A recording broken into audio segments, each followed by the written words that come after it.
Galit na galit ang baka. Pinipisil yung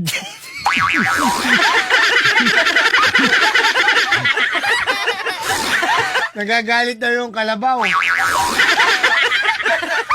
Pinipisil daw yung ano niya.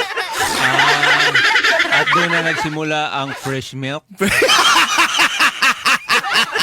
Yung gatas ng kalabaw. Aray ko! Minum ka doon. Sir, hindi ko naman sa sinasabing i-promote mo ko, pero talaga? I'm so happy. Sana deserving siya kagaya ko. Para sa iyo to, sir!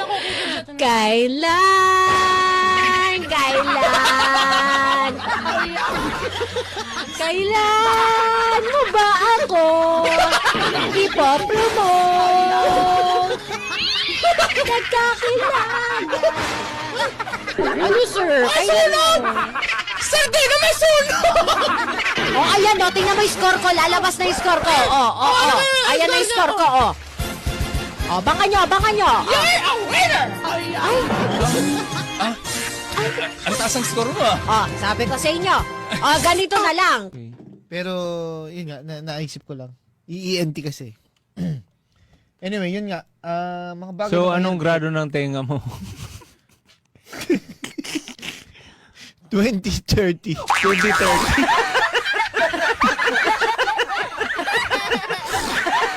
2030, 55. Hindi siya 2020 vision. Gulong mga bagay na mahirap. Parang may mga nagsusumba nga dun kanina eh. Opo ma'am, lahat po nandito na po. Oo. Ito po ma'am, pwede na sige. po tayong maupo ngayon. Tuturo ko Sige. po sa inyo. Saan ako po sa'yo? Dito sa ano? Sorry. Dito pala sa ano? Saan ba to? Ano ba tawag dito? Pasensya ka na ha?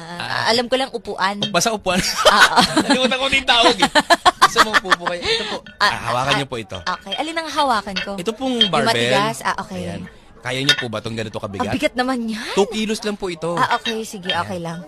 Yan, ang gagawin niyo po, ma'am. Ano pa? Itataas niyo lang po yan. Itataas Yan. ang alin? Ito pong barbell. Okay. Ma'am, papalo ko sa ulo mo to. Pasensya ka na ha? Medyo wala lang kasi yung tulog.